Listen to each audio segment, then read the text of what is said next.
Ladies and gentlemen, welcome to a brand new episode of Full Seam Ahead. I'm your host, Zo. Cantu is on the other side. Episode 240. We're going to title this episode Astros Spring Training Recap. Of course, it's not the whole recap of spring training, but the Astros have been playing some games. I think they're already down, 5-6 games in spring training, getting I think it's close like to. I think four because they had a split squad and then they played two more. So Yeah, so it's getting up there. Obviously, March is upon us, but yeah, man. There are some games that look good. Some players look decent. Some players didn't look really well. But hey, that's the beauty of spring training is to get your stuff going how in the about beginning, and then everything will be fixed during that time. how about what like debut from Christian Walker, Paredes, and Cam Smith? Pretty phenomenal stuff there. It's Like insane. yeah, but we'll talk about that more. I know.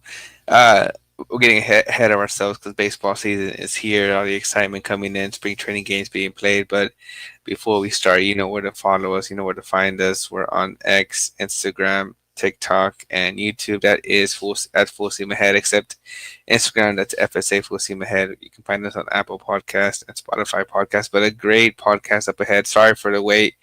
We testing out some new equipment and we had a little difficulty here and there, but we are good to go.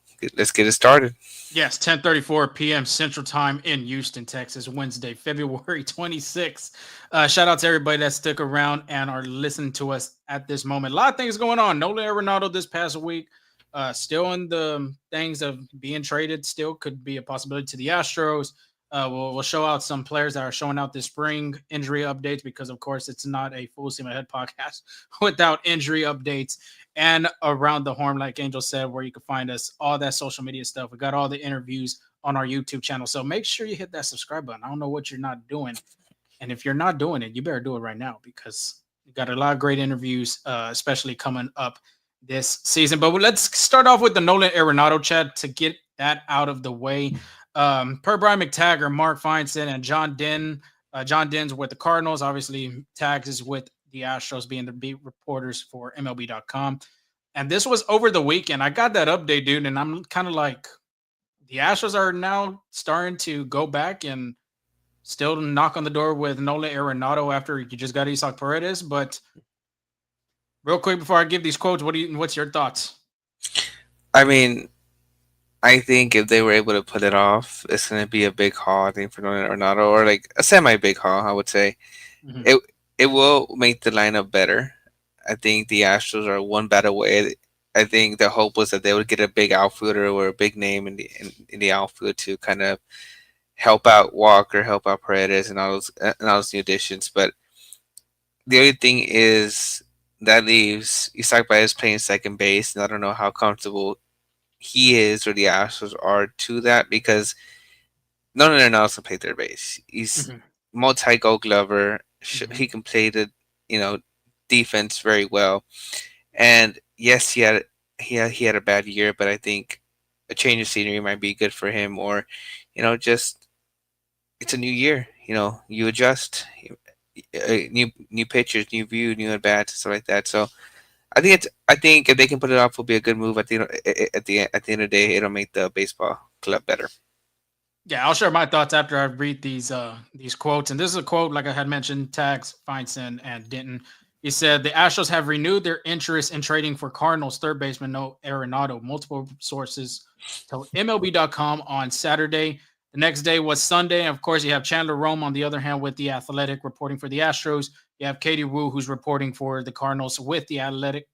And this is on one of the reports. It said those renewed discussions were brief, quote unquote, and that there has been no traction gained on a deal between the sides. Roman Wu at the Arenado's stance on waiving his no trade clause to join the Astros has not changed to this point. Arenado, remember, is owed over $74 million for the next 3 seasons. You got to remind yourself that's coming from the extension that he signed with the Rockies. And then he got traded to St. Louis. St. Louis was paying some of that off too.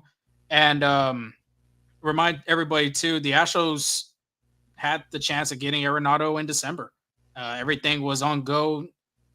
Cardinals, Astros looked like they had a deal done, but who decided to not waive their no trade clause? It was Arenado. He didn't want to wave it off, and this was from that original deal from a article. It says the Cardinals were willing to send 15 to 20 million to the Astros as part of the deal to help pay down Arenado's salary. The money the Cardinals were willing to include would have brought the Astros commitment down to roughly 45 million over 3 years. Arenado's reason to not waive his no trade clause to Houston in December was, according to a source, was that the Astros had just traded away Kyle Tucker to the Cubs. Which makes sense. As a veteran player, uh, you don't know what was going to happen in the following days, right? So, but now it's a different ball club. Yet Valdez is still there. You saw how great Cam Smith can be. I think Arenado might reconsider. But again, I'm not saying the trade's going to be, happening or anything like that. But it does, it does leave you thinking for a little bit of, what's the next move for him? Because as of right now, realistically, who do you think has a better odds to go into the World Series, the Astros or the Cardinals right now? Obviously, it's the Astros. Exactly. So I think if the Astros are going to give him what both teams want, when Arenado and St. Louis comes, I think the Astros make a better, makes much more sense just because they are more potential to make the playoffs or even make the World Series than St. Louis is. Yeah, let's break down this thing real quick of this whole Nolan Arenado in December. I'm trying to pick up when Christian Walker had signed with the Astros, because real quick they pivoted as soon as Arenado was like, "Nope, I'm not waiving my no trade clause." Well, Brown and the Astros decide, "All right, you're not doing it. We're going to pivot our way to focus on somewhere else bigger." And obviously, they went to the opposite side of the corner and they signed Christian Walker. If I'm Arenado, I saw that move. I'm like, okay, they got one of the best or the best defensive first baseman on the other side. And I'm not speaking for Arenado, but if I was in his shoes, I'm like, okay, well, I'm a 10-time Gold Glover, Platinum Glove winner, All-Star, all this. And like you were mentioning, they're still serious about it, even though they traded one of their best players in Kyle Tucker. Well, look at what they got back. Isaac Paredes, we already talked about his offensive line. His defense is average. He can be a big asset. Cam Smith for the future, which we are going to talk about that later in this show, looks like he is built to get on this roster pretty damn soon. Wisniewski, fifth back-end starter of that rotation, has the potential to be, a good asset in the future as well. So, you're looking at it like, okay, why not want to go over there to Houston and play for that team? But of course, they have their reasonings and all that type of stuff. Walker did sign with the Astros in December 23, and with Arenado's no trade clause, it was in the beginning of December, if I can remember. So, yeah, I think sounds about right. So, yes, Kyle Tucker, all-star, 5-tool player, all that type of stuff. But you saw how quickly the Astros just pivoted to go get Walker, bring in that trade of having Paredes, Wisniewski, and Cam Smith. And now you're looking at it a full circle with Alex Bregman already off the board and Arenado still, out there. Yeah. It's kind of like, in his shoes, is like, you got to either, like you mentioned, who's going to win now? Is it going to be St. Louis or Houston? But then you have them other options with like the Yankees, the Dodgers, the Cubs. So, for Houston, it does make sense. And now my thoughts is like, it does make sense for Houston to go after him just for the fact that they lost Bregman. They didn't get him.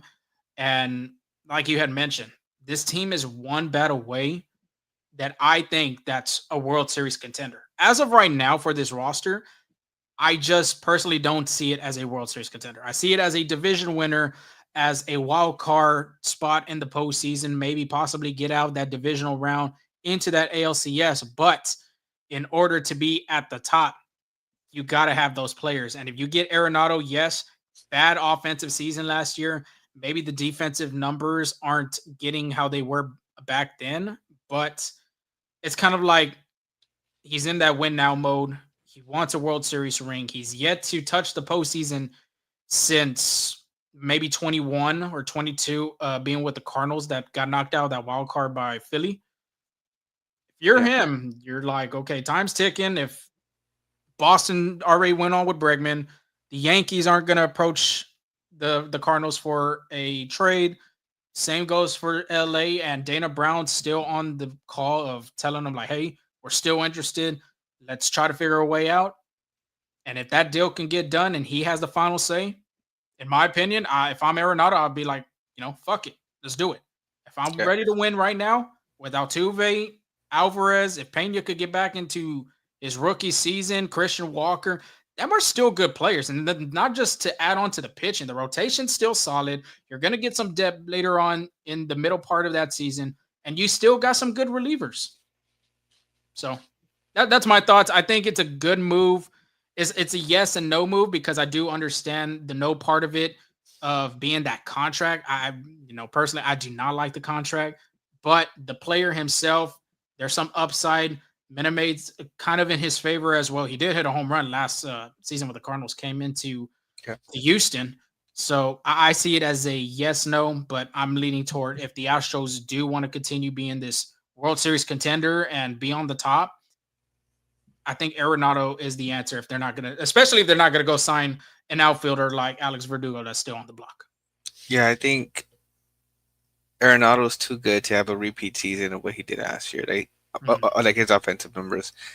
There's a difference between him and Jose Abreu, right? Jose Abreu, I know, had an MVP in 2020, but older player, battling through stuff. And I think Jose Abreu was a bunch of outside stuff that we couldn't see, of the game of baseball, just mentally and stuff like that. But Arenado is still young, is a little bit younger. Mm-hmm.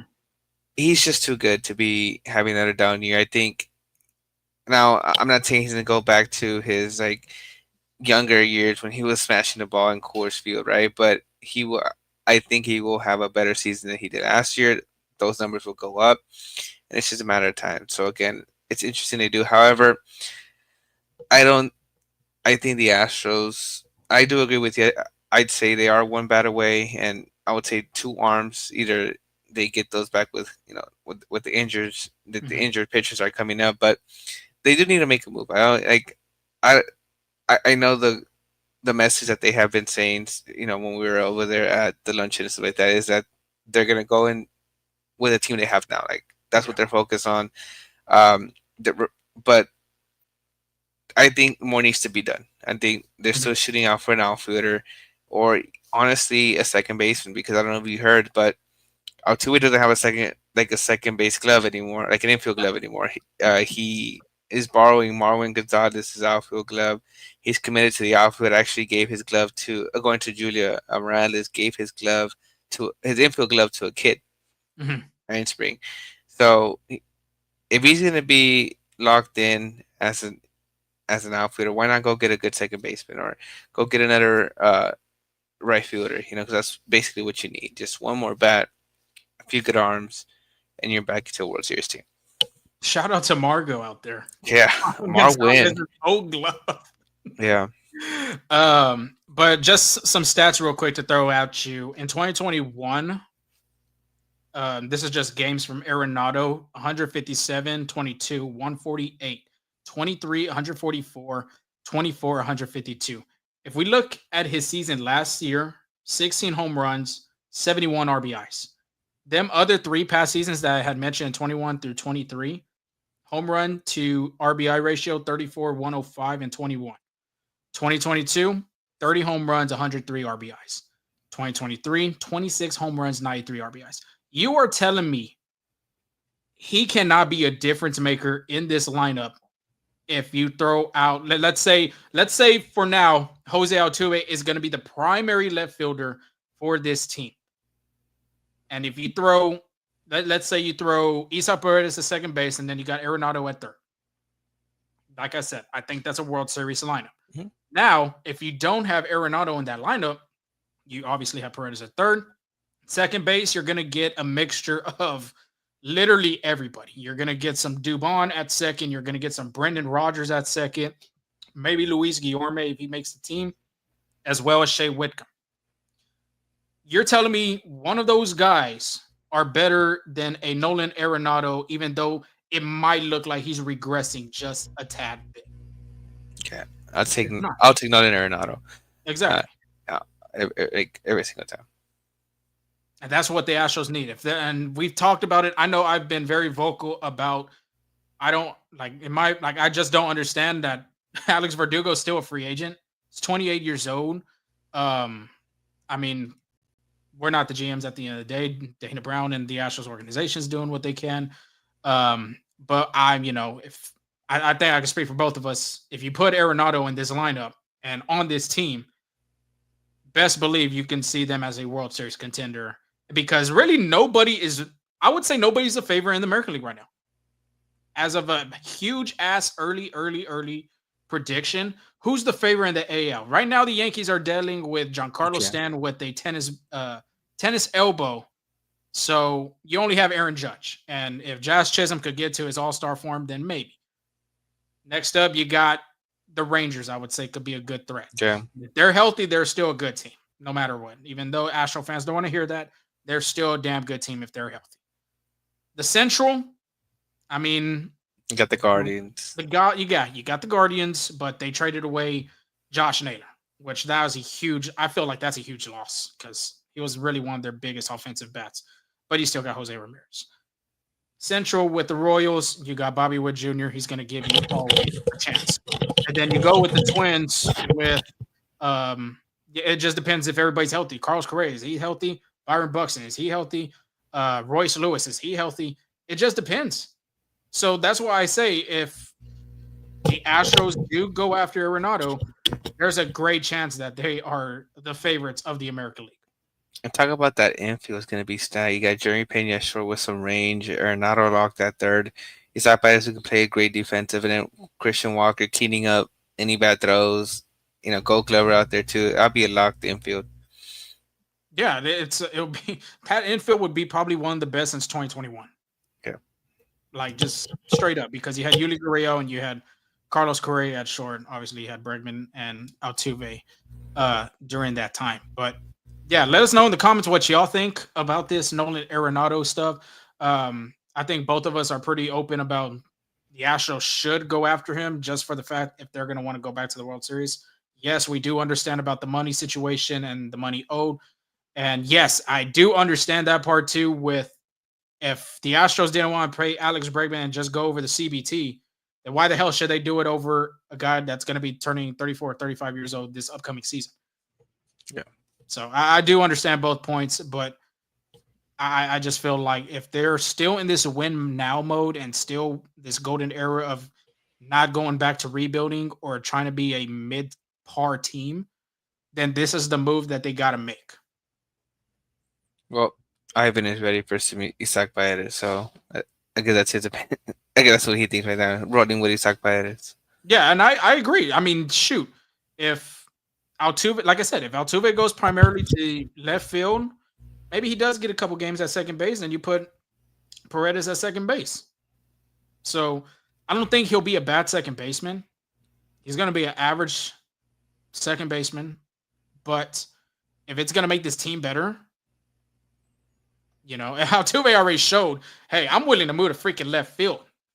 And a position he hasn't played since he was young, like probably in his little league days. If he's willing to do that, you're telling me Isaac Perez wouldn't be willing to go to second base? I'm sure he would. So it's just different. I mean, it depends on the players. It depends on the team. And it definitely depends on Nolan Arenado. If Arenado is going to waive his no trade clause, he has the upper hand. He has the last choice of where he goes. And to me, maybe something's in the works from other teams, hush hush. But Houston's been really the vocal team of wanting to add this guy to their roster. Yeah. But we'll have to see about that. And let's just, like I said, put us in the comments. What do you think about this Arenado stuff? Are you a yay to maybe have him in this team? If you're not a nay, we don't need him. Show us in the comments. We'll put it on here and all that type of stuff. Also, we got our cap and no cap segment at the end of our Astros talk, getting close to around the horn. So make sure you throw them cap and no cap. If you don't know what it is, cap is like that's a lie. That's not going to happen. No cap.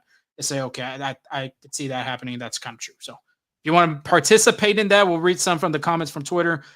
Make sure you put it in the comments below. Showing out this spring training, though, as of these 4-3 games, man, from the veteran players on this roster, from the prospects, and from the newcomers, it's not so bad. The first 2 days, the first game, that split squad, obviously the Astros lost both of them games. I think one of them they were shut out, but the bats came alive.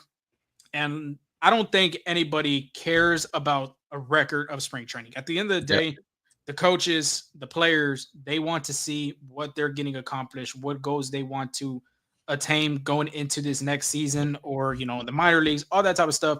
That's what matters at the end of the day, not these scores, not the record of spring training. But starting off with Framber Valdez, who just pitched just literally today. If you're listening this Thursday, pitched yesterday, 2 innings, 1 walk, no strikeouts, no earned runs. But the positive thing seeing this is inducing 4 ground balls. This is the guy that is a ground ball magician, a ground ball king. He is literally the guy that you want behind the infield, especially a strong infield, that you want out there giving these infield, getting the ground balls for these players behind you to make a play.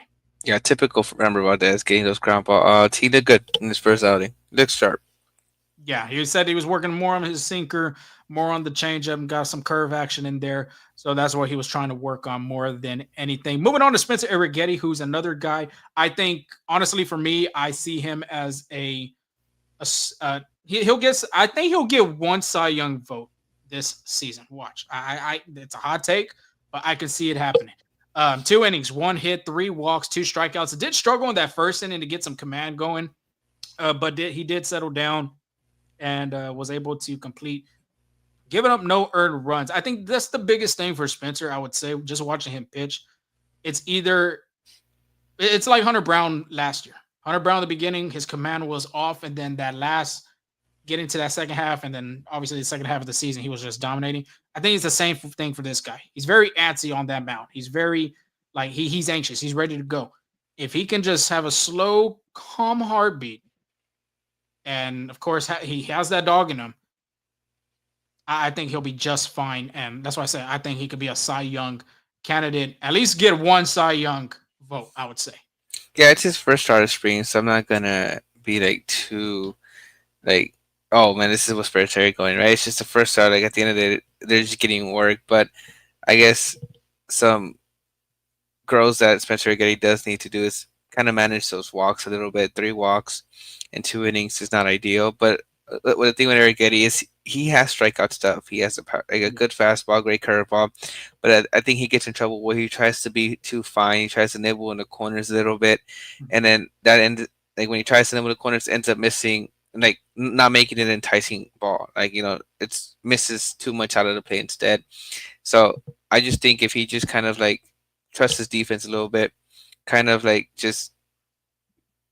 the corners, but not just trying to not be too fine with his pitches, I think he'll be good. But again, I'm sure he'll work on reducing those walks this spring. Yeah, his strikeout per 9 innings is pretty damn good. He's always up there in the 8, 7s. 9 strikeouts a game every start. He's not like Hunter Brown. He's not like Framber Valdez getting that ground ball, but he does have the velocity of his pitches. I think, like you were mentioning, I just think for me it's control. If he can get his mechanics and control it, I think he'll be just fine. Yeah, especially nibbling in the corners will be hard if they start putting that ABS in in the major leagues too, so I'll just try to get batters out for sure. Yeah, you saw Max Scherzer's reaction. Just yeah. I think the old guys don't like it, but that's what I said. I see it as a 50-50. I do understand the catchers do all their work on their framing, but at the end of the day, in a crucial game, let's say 3-2 count, bases loaded, tie game, balls on the corner, and you got to use the ABS for a reason. Absolutely, yeah. But a guy I see taking a big power step this upcoming season is Yainer Diaz. 3 for 8, a home run, 2 RBIs. This kid I see getting back on that 20 home run from 2023. I just do not see him hitting under 20 home runs. Yeah, he's a free swinger. He's gonna jump on those strikes. Any mistake uh, that the pitchers give. That's one of my things about the Astros sometimes. Besides Altuve and Diaz, sometimes they're a little too patient and they let those strike ones like that are right down the plate go. But a guy like Yanni Diaz can capitalize on those. And I think you're right. I agree with you 100% there. I think those power numbers will increase. I think they might have decreased because as a first, it was his first year managing the pitchers behind the plate full time. So as a catcher, you're always in pitchers meetings and meetings to get these guys out. Where your offensive might struggle a little bit because you're managing two things at once. But now that he kind of got it down his first year, I think he'll put a little bit more emphasis on his offensive game, and I think that's what those homer numbers will be up. Yeah, we'll have a cap and no cap on that one. But just numbers real quick with Yonder Diaz's power. 104 games in 2023, 23 home runs, a slug of 538, an OPS of 846, and an expected slugging of 539. That is the 96th percentile on Baseball Savant, and 12.2 barrel percentage being 79th percentile. That's still pretty damn good. Last season, he kind of took a step back, like you were saying. Maybe it was because of managing the rotation, managing the relievers, all that type of stuff. 16 home runs, slugging went down 441. OPS as well went down 766. The expected slugging was still not bad, 458, being the 80th percentile, but the barrel percentage, that one went down 7.6, being the 48th. So about average percentile. So, but I mean, you saw the videos of him working out on his Instagram. I even pretty sure he put it on Twitter as well. But working on that lower body, working on some resistance match training, I do see Yonder coming up with them big numbers in the home run category, especially if he's going to have guys like Paredes, Christian Walker, maybe in front of him, maybe behind him, Yordan Alvarez, Jose Altuve. There's opportunities right there to be a 90 plus RBI. Even you can even be 100. Yeah, absolutely. I think he's gonna be a big factor in that lineup, especially I think he might get pitches to hit because he might be sandwiched in between Alvarez or Walker or Alvarez and Paredes. I think he's gonna be somewhere in that 5'6", 4, 5, 6. So he's gonna have good guys around him this time. So I think he'll have some things to some good pitches to hit. Yeah, of course, the off speed he does struggle sometimes, time to time, swinging out of the zone. But this is year 3, his second full season as going to be the Astros starting catcher, and maybe there should be some adjustments that he'd made over this offseason. I know another guy that made an adjustment this offseason, getting some more ABs, is Zach DeZenzo. 3 for 7, 2 singles, 2 RBIs. Espada said on DeZenzo after his post game, maybe 3 days ago, he had said, quote unquote, huge improvement. Huge improvement. Getting them at bats at Puerto Rico, playing the Puerto Rican Winter League, helped him a lot. 3 for 7, not a bad stat line at the moment. But of course, seeing some more ABs, of course, that last part of the season, he was more of a bench guy. He didn't play as much. If I'm not even mistaken, he probably went back, got option to the minor leagues to play with Sugarland. So I see him taking a big step as well. I think he'll play a little bit more left field. Just depends if they're going to use Altuve more as a primary left fielder or they're going to, go in and out with DeZenzo. 2, you got to remember as well, you got center and you got right that's still open for grabs. No, nothing's really set and settled. And if he hit like how he did in Puerto Rico, he will be in the lineup every day. Yeah, I think that DeZenzo marked the first box of his spring, impressed Joe Espada, and that's exactly what he did coming out of the gate. I wouldn't be surprised if he makes the opening day roster and slowly but surely start taking over that right field spot. And I think he has pretty good range. He's young, mobile, good arm as well.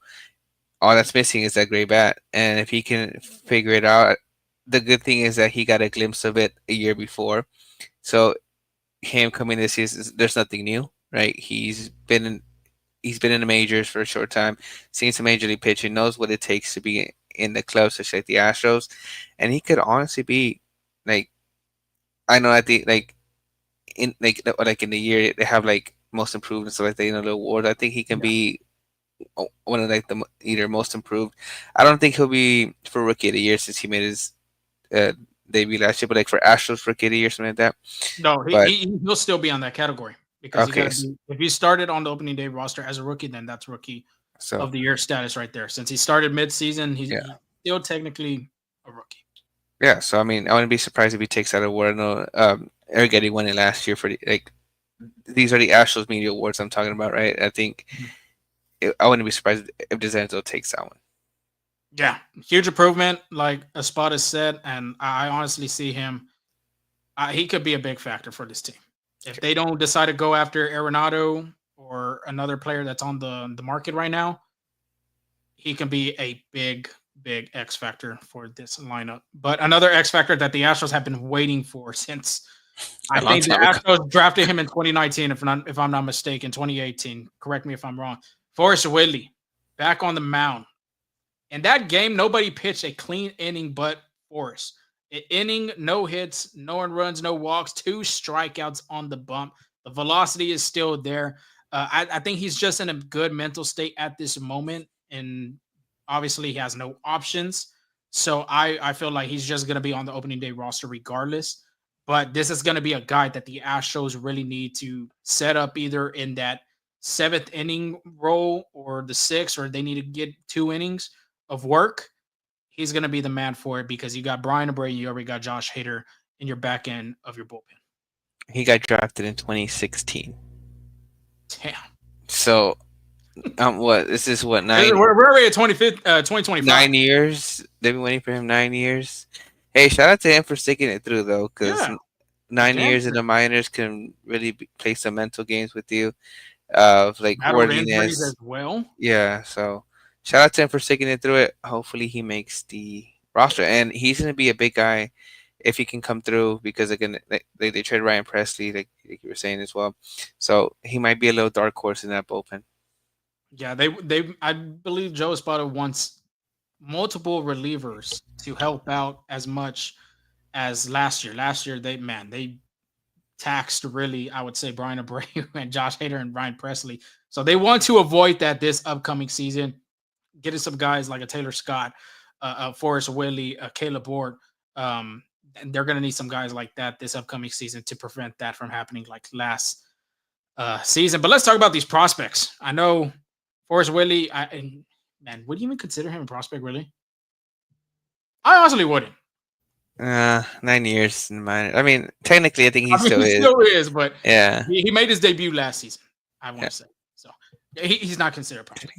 So, but Ryan Gusto, on the other hand, did not get to make his MLB debut last year. If you remember, against the Guardians, he was scheduled to pitch, but the bad weather in Cleveland, excuse me, man, the bad weather in Cleveland just didn't happen for him, and he didn't get to make his MLB start. But he did make a start in spring training, and he did pretty damn freaking good. 2 innings of work, no hits, no earned runs, only gave up 1 walk and struck out 3 batters.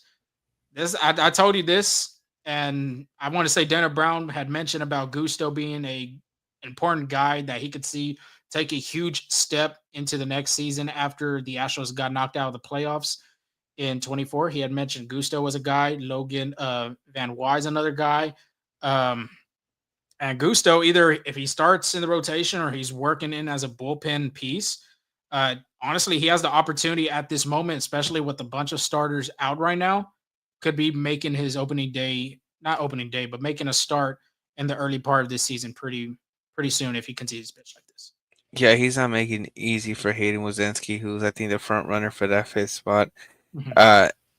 That's just kind of putting pressure on Arrighetti to pitch well because his job is not secure. But Ryan Gusto looks sharp in his first opening start. Again, I'm not gonna make a big deal out of it yet. You know, it's his first start. Looked good against the Nationals, but it'll be interesting how he develops for in the spring if he can continue that dominance. I think if he pitches well, I wouldn't be surprised if they start him in the bullpen, kind of like a Ronel Blanco kind of situation. Yeah. Bullpen, and if injuries play a part, maybe getting some starting rows as well. Yeah, and you got to think about it too. Astros are going to get hit with injuries. Every MLB team gets hit with the injured bug. And as of right now, of course, Framber Valdez, Hunter Brown, Ronel Blanco in that 3. You throw Arrighetti in the 4, and then you got Wozniacki in the 5, like you were mentioning. If one of those guys let's say, for example, Ronel Blanco, because his first start wasn't really the start that he was hoping for. But I'm just throwing an example. If Blanco gets pretty hit off of pretty damn good in the upcoming season, then honestly, if I think Gusto might have a good chance of not taking his spot, but just getting a start, even to just looking if the Astros are going to go to a six man in one of these in these stretches of the season. Yeah, speaking of Blanco, that's one of the guys I think fans need to pay attention to. He started off great, not but like again, limited resources on him, limited film. But then as the team started catching up. It'll be Mhm. interesting to see how he adjusts to year two of a full time starter. Yeah, and if it doesn't happen, there's a possibility he can go the bullpen. Yeah, Of course, the minors. There's a DFA. It just have to see what happens. We're getting too ahead of ourselves here, but like Angel said, just be on the lookout to see if he has made any adjustments in his second full season with the Astros.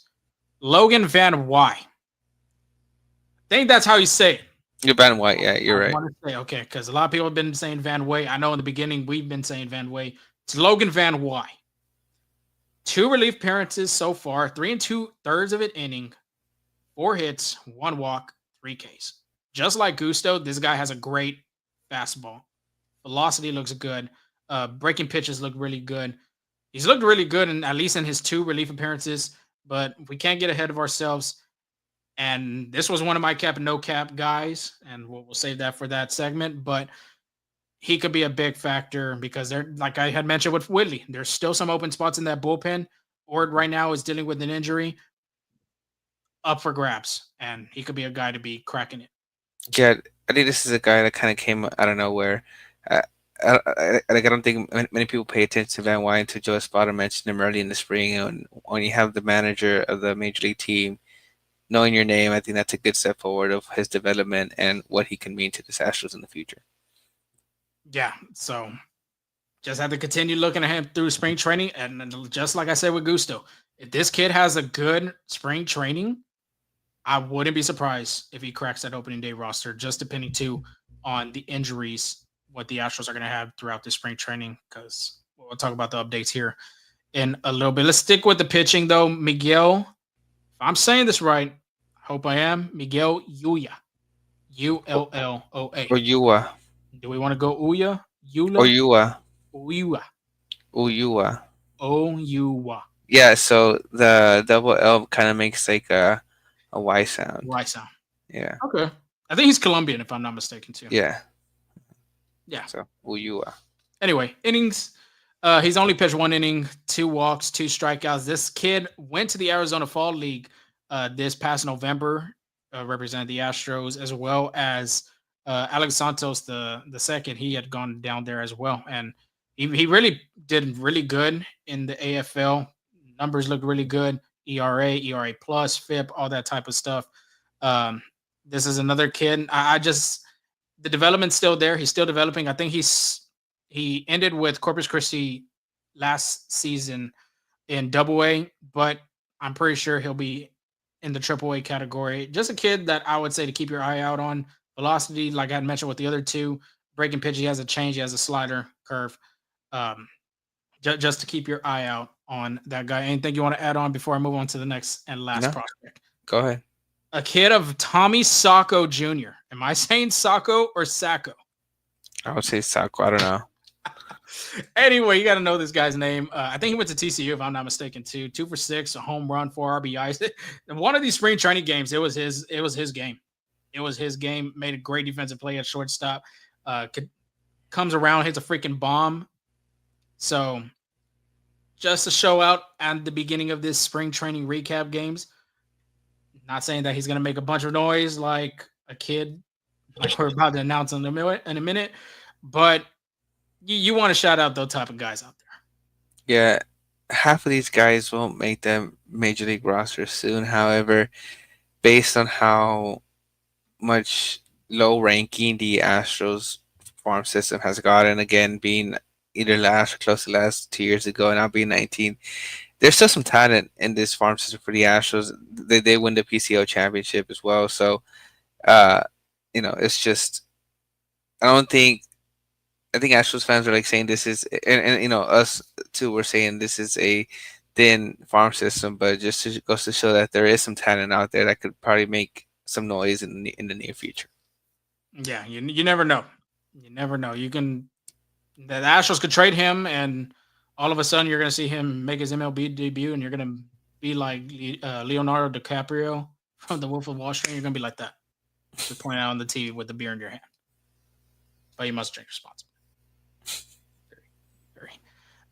But yeah, those are the top prospects that we were talking about. We missed out on Bryce Matthews as well. 1 for 4, double, RBI, and a walk. I like him at second base.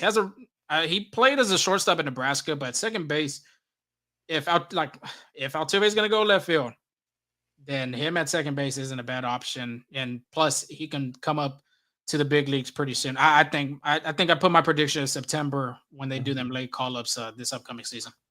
Yeah, especially, and then also might be a little sooner just in case if there's injuries, like say to like Dubon or Guillermo or anything like that, or Guillermo doesn't make the roster or anything like that.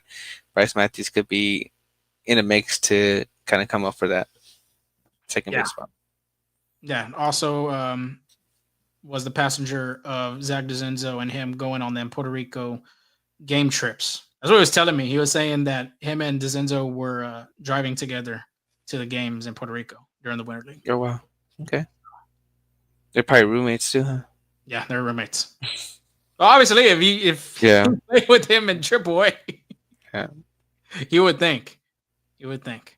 But the newcomers, real quick, we can't forget about them because they made an immediate impact. Like, immediate impact. We're going to start off with Christian Walker. 1 for 1, a double, a walk. First freaking at bat. It's a damn double off the wall, dead center. Look nice. Did you expect anything better than that? I didn't expect anything less now. Just good gappers, good shots, and that was a tricky one. Those, like, if you're an outfielder, those ones coming straight at you, like you can see Jose Siri took a bad route, but that was a shot. Like a Mike Trout who can probably make that play and get it out. That's a base hit every time. Yeah, I mean, do you see the way he swung it though? It was like literally under his knees, almost a golf swing. Sure, way I'm my driver. All right. They got a new grip. He got a new grip now. New grip on my driver. So I gotta go test that bad boy out. But moving on to another guy on the other side of the hot corner, Walker did make a great defensive play. Forgot to mention that in foul territory. But Isa Paredes, yes, he hasn't gotten the hit column yet, but play discipline's looking pretty good. Worked some counts, worked 3-2 counts as well. 0 for 3 with 2 walks, 2 runs. I think Isa, because he did mention he's going to pull the ball no matter what. But if he could present great plate discipline like Alex Bregman did in his early part of his career, man, he could be a base. He could be on base, but I don't know about the stolen bases. But them gaps go first, third. Yeah, go to first and third. Alex Bregman didn't steal a lot of bases either. I mean, but Paredes and Bregman are 2 different weight classes. Nothing against that. I'm just saying. Come on, he said that right now. Nothing against that. Like I said. We just see in the clubhouse and just. Nah, that's my boy. We forgot to mention the Las Manitas from last week. Oh yeah, pretty nice gesture though. Happy belated birthday to him. Yeah, nice gesture by the Astros though. Yes, I was gonna say that was really awesome on Joe Spada's part. Brendan Rodgers, on the other hand, 0 for 3. He did make his Astros spring training debut yesterday. If you're listening to this on Thursday, like I said, and today we're recording this, he did make his debut today. 0 for 3, nothing too big. I just see him as a good secondary for second base. Like, his defense is there. The numbers, if he could get his offensive numbers going, I think it'd be a really good signing. Yeah, absolutely. And he's only had a few days in camp. It was a late signing, so again, I'm not too worried about the 0 for 3 or anything like that. We got one thing on Isa Paredes, and this is presented by Chazzy B. Isa led the league last year in pitches seen per plate appearance. One of the main reasons why we got him, besides the pull power. Love it. Yeah, nice stat. Love it. Stab of the night right there, presented by Chazzy B. Shout out to you, my man. Hayden Wesneski, he did make his debut with the Astros, just like Rodgers did today. 2 innings, 2 hits, 1 earned run, 1 walk, 3 strikeouts. He did give up a home run to Brett Beatty, but gave up another hit after that, a walk, 3 strikeouts. He does have some swing and miss stuff, honestly, man. The velocity on his fastball is 99, 98, I would say average. So just like you're saying with Brendan Rodgers and these other guys coming into camp, brand new team, I'm not really too worried about him. He has the stuff, got great coaches in the, with pitching with Miller in them. I don't see it as a huge like a big thing. Oh yeah, it's early spring. They're still getting loose out there, so all they're doing is working on stuff, getting right for the regular season. But you forgot at the end of the start of the show. The star of the show, the aircraft carrier, as someone we know that calls him. It's Mr. Cam Smith, man. Cam Smith. Top prospect in the Astros farm. Number, I think, 33 on MLB pipeline of top 100 prospects. This is why the Astros went to get him for a reason. Very athletic build, aircraft carrier. Did I mention that again? 2 for 2, 2 home runs, 3 RBIs, 2 walks. He hasn't really started a game. Tomorrow he will start on Thursday at third base because that is his primary position. So he'll get a start over there. But Tuesday got into the game. He says, you know what? Let me crack one to right center. Let me crack one almost to dead center. And man, that's one way to show out, especially with your family in town as well, watching you play. That's pretty badass. He did get 2 walks in his first game, so he's batting 1,000 right now in spring training. Like I said, talk about a first impression. Really, I think really gave a good taste in the Astros' mouth out there trading away Kyle Tucker because they got rid of one start, but they got another. And I think Cam Smith's either might be sooner rather than later going to be a big factor in it with the Astros. Yeah, well, of course, we're going to have a freaking video. Why wouldn't we have a video of Cam Smith hitting bombs? Look at this. Down the middle. And what does that swing remind you of? Like that one kind of impressed me because that oppo power. What did that follow through remind you of, though? Oh, I need to see it again. Okay, well, there's another one coming up. But shout out to that kid, whoever caught that. Here's the other one. Look at the follow through. And we forgot one thing, too. Yes, they're not at Dyken Park, but you still got to have he dropped a bomb.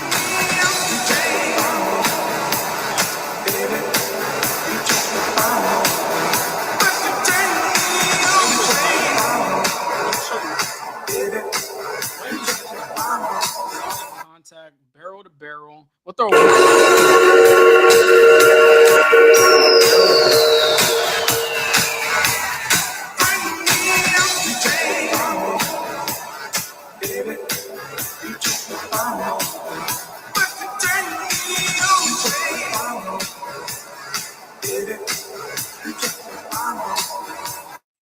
that's pretty much more to come at Dyken Park pretty damn soon. Honestly. I told you that's why we were late. We're testing out some new features, and there you have it. Nice test with the music for sure. Oh yeah, you gotta have the music. We gotta have the music. You gotta have the music with it, especially a kid like that that smoked the ball twice. I mean, the ball was down the middle, and you got to do what you got to do when you take advantage of mistakes. Yeah, and that's what he did. But the follow through, back to that. What did that follow through remind you of? Like, did it not remind you of a former Astro? Honestly, maybe like a Beltran or something. I don't know. Beltran? Are you serious, dude? No. What are you thinking? Carlos Correa. Oh, okay. Carlos, real quick, we'll show it on. Just look real quick. I'm just gonna show the first part of the video, right there. I got you. Yeah, like that. The way the way it whips back. Yeah, I got you. So, yeah, honestly, aircraft carrier, man, dude, it's kind of hard to tell now too. If he impresses like that in spring, and if he carries that on to USSA, negative select ball now. If he carries that on to Sugarland with the Space Cowboys, I wouldn't be surprised if he might be the call-up coming up pretty soon. And this is for you, though. I've seen people say Correa, and I see that some, but he reminds me of Springer since from the begging I saw him. I mean, yeah, he does have that follow through like Springer, and he didn't even put there too. True gap to gap power like Springer.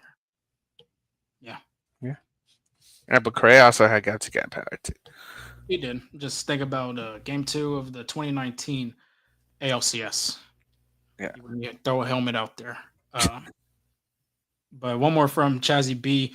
Luis Guillorme has impressed me so far. Has a real shot to make an impact. Great ball to ball skills and solid defender in the middle infielder, lefty bat. Yeah, did you see that pitch? I think it was a breaking ball. I want to say it was more of an off speed on the opposite side. And Guillorme just kind of tracked the ball, track, Yeah. and then hit it just kind of up the middle to left center. Yeah, that's his bread and butter there. Guillermo's not going to be a guy that's going to hit you like 20 home runs or 15 home runs even, but he's to be a guy that's going to get on base. That's what you call a little pesky hitter. He's going to fight off stuff.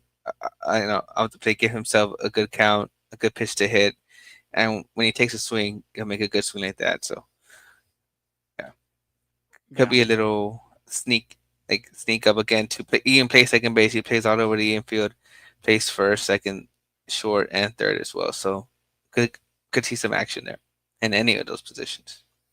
Yeah, but right now, what the Astro fans are getting at Cam Smith as of right now in these 4 plate appearances, it looks freaking promising, honestly. Yeah, it's a good trade. It was, and yeah, a lot of Astro fans were very King Tuck loyal fans, but man, I mean, you honestly, being you, and I'm pretty sure some Astro fans knew that Tucker wasn't going to stay after this season. Yeah. So you might as well try to get something out of it. You got a guy that you have in Paredes that could be a 30-plus guy, home runs, and you have him under control for 3 years. Same goes with Wisniewski, and now you got a number 1 prospect in Cam Smith. You rejuvenated, really, I would say, the farm. What's your thoughts on a potential Arenado addition? I'm for it. A lot of people seem to be against it. Chazzy, why were you late to the podcast today?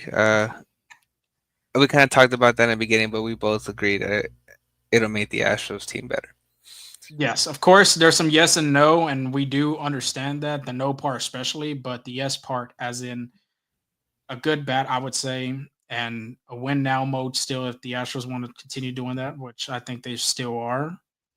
Yeah, I think the Astros should do it. But if you want to listen more to what we said, we'll have the podcast recording after the end of this episode. Yeah, I'll also be on the RSK Now website as well if you find it there. Moving on to, I guess, the kind of thing the Astros have been dealing with the past 2 years, and that's injuries.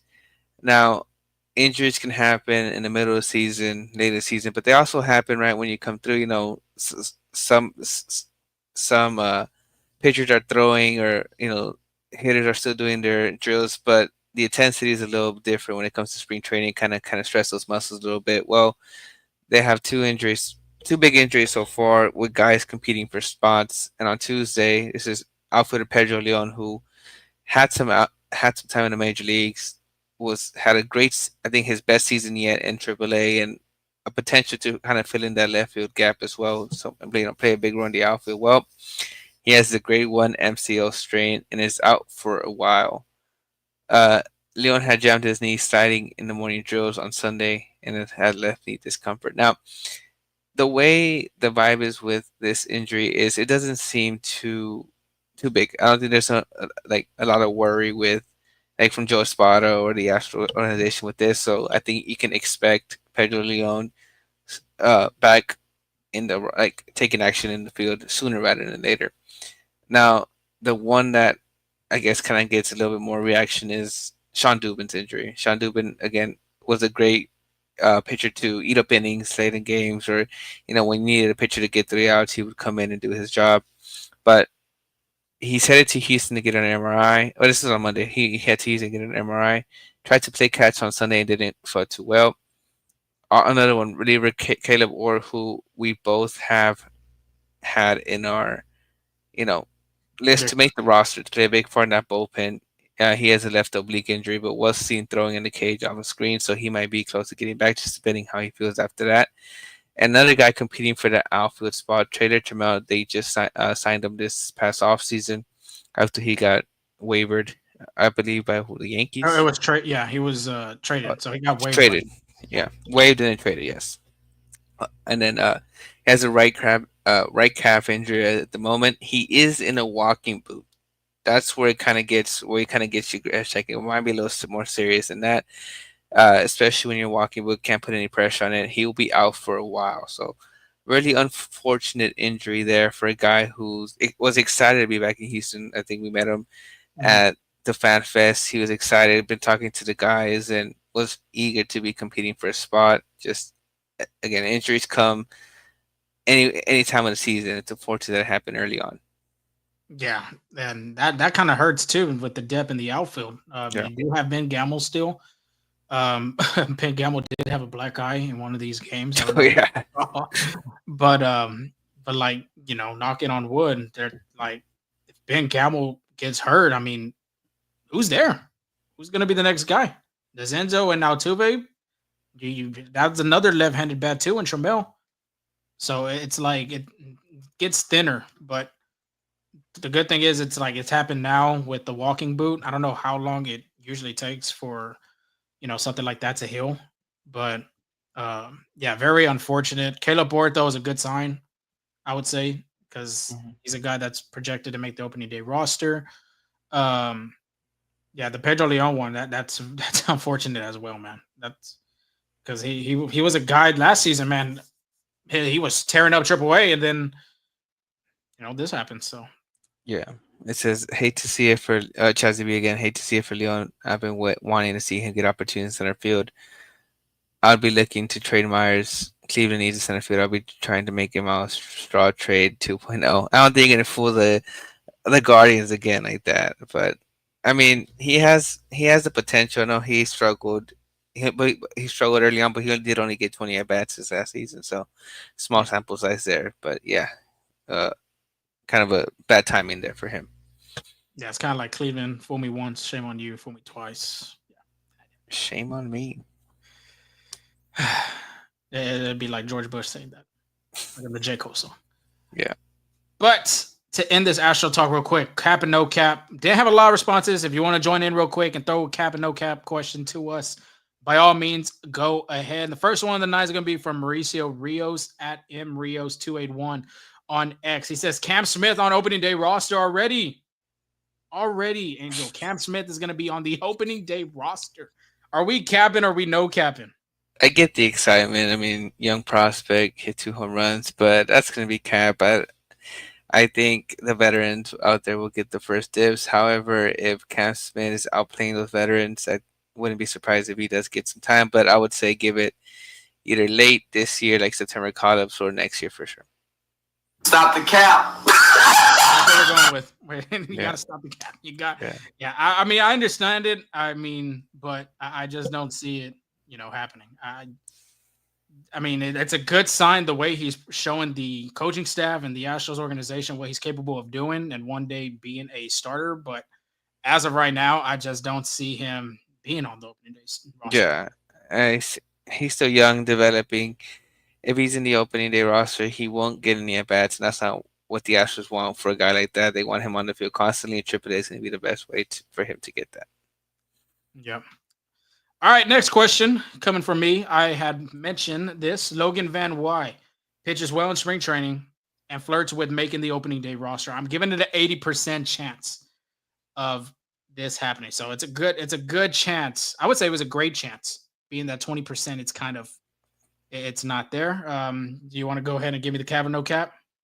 I'd say cap on that one, unless injuries play a part and the other relievers there. I think just like Cam Smith, Van Way would benefit a little bit more from getting much more consistent reps in the minors and in the majors. Stop the cap. Okay, we're saying stop the cap on that one. All right, I'm gonna go with this one. Yeah, this thing's pretty fun. I ain't gonna lie. No cap on that. The way he's pitching right now, honestly, in these 2 relief appearances, it's really looking well. It's kind of showed a spot. It's kind of opened his eyes a little bit more. And right now, I mean, Dubin with this injury, it's unfortunate. Caleb Bort's barely getting back into his throwing program again, starting to throw on the side. There's a wide open spot. It can happen. It can happen. It just depends if he continues to pitch this well. You still got Bennett Souza. You still got Taylor Scott. You still got Forrest Whitley. There's another guy, too, that the Astros signed this offseason. Steven Okert. I think that's his first name, Steven. But Okert from the Twins, he did pitch another inning in one of these games as well. So everybody's really fighting for a spot in this bullpen. Yeah. And I think there's 3 spots. We have talked about this in our prediction podcast, but for sure, Hader and Abreu's in the bullpen and Scott's in the bullpen for sure. These are the 3 guys I think that's a lockdown. But the others, I think it's either 2 spots. There's either 3 or 4 spots open in that bullpen. Yeah, and then my way depends on Ton and Orton. Yeah, I agree too. It's just again, if there's a bunch of injuries and they need somebody, then I think that's when it comes up. I have one. Okay. Cap or cap. Jordan Alvarez, a guy who I haven't really talked about much this spring. Who's supposed to make his spring training debut, him and Pena, for tomorrow. Yes. Jordan Alvarez, he's going to be playing a lot of DH now, taking care of those knees, and I'm worried about playing defense. So he hits 40 home runs for the first time in his career. I'd say it happens. I believe it. Yeah. I can see it happen. I can see it happening. It just depends on the injuries, and like you were mentioning, he's not going to be playing left field. He's going to be more of taking on that David Ortiz role, being the designated hitter for the Astros. So I just don't see it. I mean, I do see it happening for the home run part. I just don't see him playing as much as in the infield, like I was trying to say. But 40 home runs, very doable. The last Astro to do that was Alex Bregman, wasn't it? 40 home runs. Did he hit 40 home runs? No. Jeff Bagwell. Was it Jeff Bagwell? Jeff Bagwell, I want to say, is the last Astro to hit 40 home runs. I could have sworn Alex Bregman had a. Like you could swear, but so you're going with no cap on yours as well. Yeah. Okay. Hit that no cap button real yes, quick. 2019, he hit 41 home runs. Oh, okay. Maybe I'm There thinking you of 50. Because Oh, Jeff Bagwell holds the franchise record for home runs. Yeah. I knew Alex Bregman had a 40 home run season. 2019 Bregman. Yeah. RIP for that. Never One see and that done. again. Yep. Chazzy B said no cap as well for years. Next one, Crawford report. We're going to change this to, for him, we told him he had put the over under 20 Yiner bombs this season. So we told him, all right, we're going to put this as a question as no cap or cap for over 20 Yiner bombs this season. Do you see that happening over 20 Yiner bombs this season, cap or no cap? That's no cap. I see it happening. No cap. We're going with that. I'm going with that as well. No cap. As Yiner bombs are going to be happening at the Crawford boxes. If not in the Crawford boxes, up there with the train. I don't know if it's going to be an AC unit.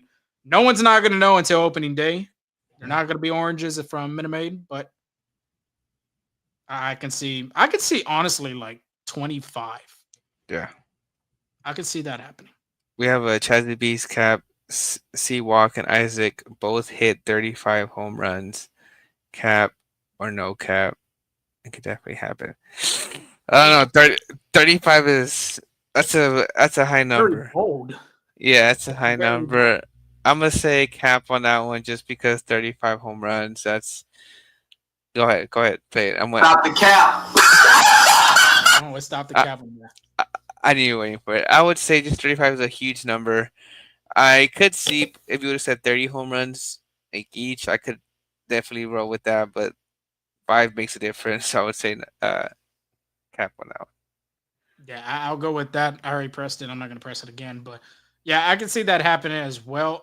30 home runs though isn't shocking for both those guys. I can see Walker getting a 30. I can see Esau getting 30 because now he has the Crawford boxes to help him. Yeah. This was a ballpark that he played very well in when he was with the Rays, as well as expected home runs from, wherever they're playing. Minute Maid was always top and high on the choice. So 30 home runs are doable for both players. 35, I think it's a stretch. I think so too. All right. Do we have anything? I think that was our last one, actually. Nice. You already did yours. I did mine. Chazzy B on the last one. On that said, Paredes hit 31 in 2023. Yeah, I'm saying 30 is doable. I 35. think That's Walker's 30, and I say Paredes could be the 35. yeah, I can see that. yeah. But then again, he did play at Chase Field. So Hitters pop that's park. a, that's a, that's a big ass park. But the ball travels. That's why.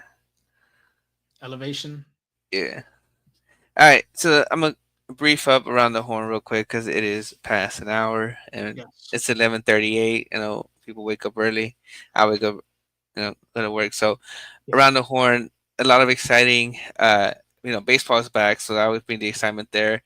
As many Astros fans saw, Juan Soto hit his first home run as a Met. It did happen against the Astros in the first inning. I think it was Gordon pitching that time, so he took advantage of a minor league pitcher and went yard. So if you're a Mets fan, good sign to see Soto's basically starting where he left off a season ago. Just Soto being Soto, I guess you can say with that.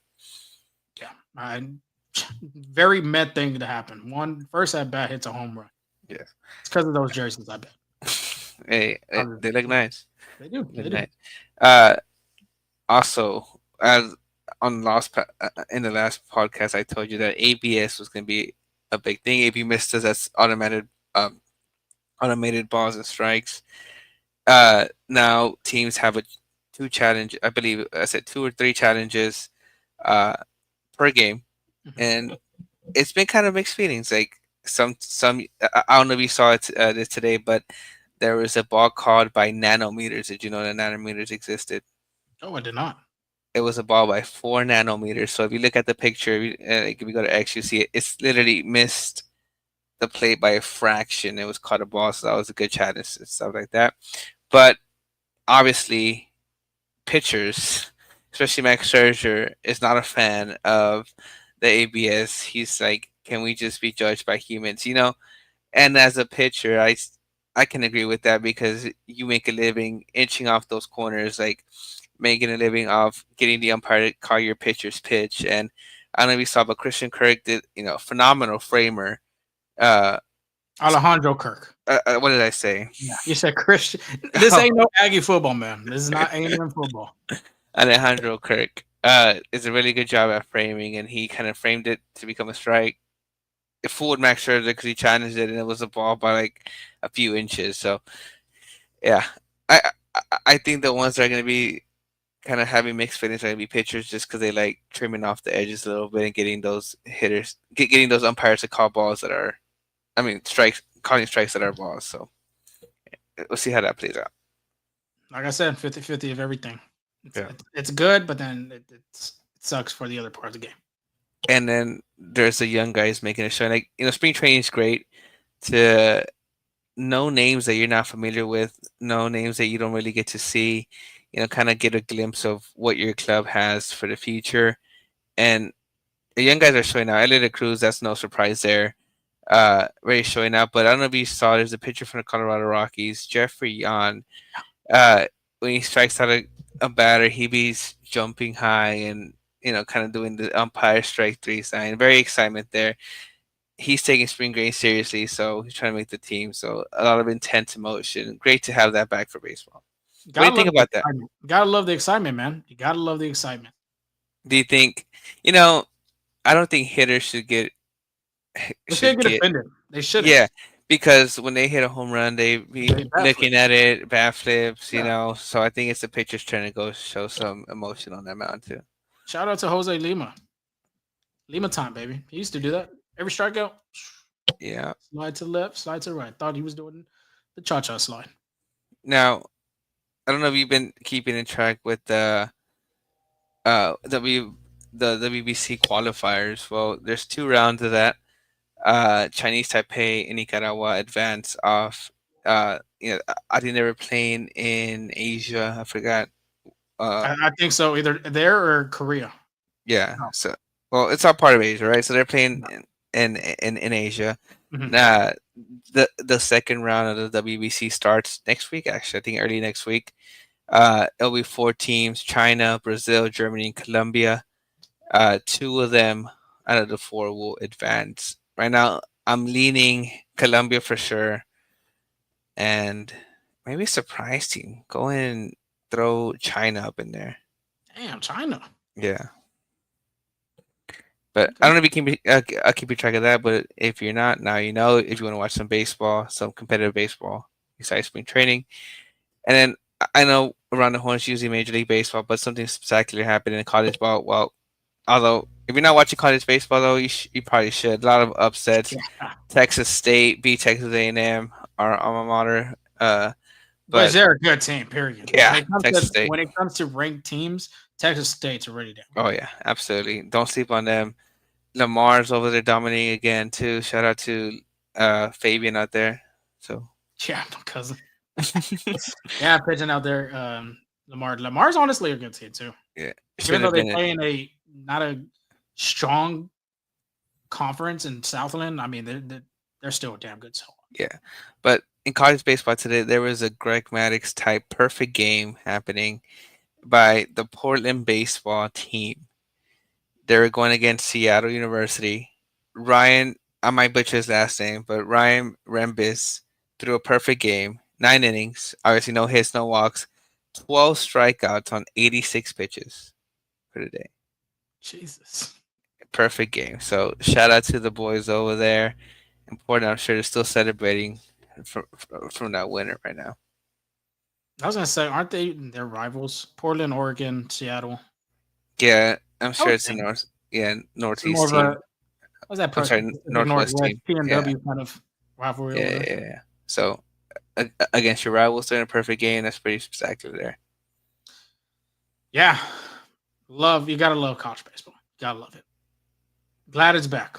Glad baseball is back in general. Absolutely. Yes. Glad baseball is back in general. But just some reminders for tomorrow. We already had mentioned Cam Smith is going to make his start at third base. Christian Walker will be starting at first. Yordan Alvarez and Jeremy Pena will be making their debut in the lineup tomorrow, as well as Jose Altuve making his first spring training game start in left field, because apparently, quote unquote, to him, we are the outfielders. I don't know if you saw that video too, but he's going to be making his start on Friday. So you will get to see how Altuve, the 5'6" little man who has MVPs and all that type of stuff, will be playing in the corner in left. All eyes will be on Jose Altuve for sure. We got a right-handed pitcher in the Astros system from Portland University, Brett Gillis. Wow, yeah, man, he is the statistician of the night. You know what? He does these stats, man. He's about to come work for Full Steam Ahead for. Might have to, honestly. He might honestly have to. But if you haven't subscribed to the channel, we've already done some really nice stuff with some interviews with the coaches, with the players from FanFest. We got the interviews from spring training as well on our YouTube page. Make sure you hit that subscribe button. Make sure you hit that like button too as of right now, because we're going to be doing more of these. We did a sit-down interview with Spencer Arrighetti last season. You never know what this season could come upon. We could get Jose Altuve. We can get Yordan Alvarez. You never know what can happen. But make sure you hit that subscribe button, hit that little bell as well, so you won't get and miss none of the notifications that we put out on YouTube. Social media, on the other hand, you got Twitter, Full Steam Ahead, if you're listening to us, because majority of our audience is on X, and Twitter, Instagram, we got FSA, Full Steam Ahead, TikTok, Full Steam Ahead as well. And from our podcast platforms, Spotify and Apple, wherever you get your podcasts, make sure you download it. Make sure you like it. Give us a rate. Give us a review. Comment on how we're doing and all that type of stuff. We'll also have some giveaways this upcoming season. Maybe some opening day tickets. You never know. Maybe a gift card to Astros team store. Giveaways from the stadium. You never know. We like to do stuff out there to show our appreciation to each and every one of y'all. Angel, I got to press it one more time.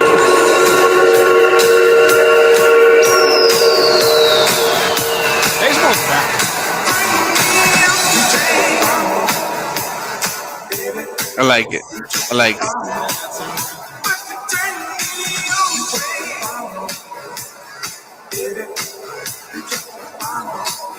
Baseball is back. New equipment. It's going to be fun. It's going to be a fun season. So make sure you hit that subscribe button. Make sure you hit them notifications.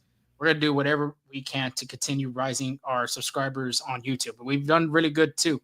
From last month to this month, we gained about 60 subscribers. We want to do more than that. We want to get to 300. We want to triple that. Yes, we want to get it before the end of spring training. We want to get to 500.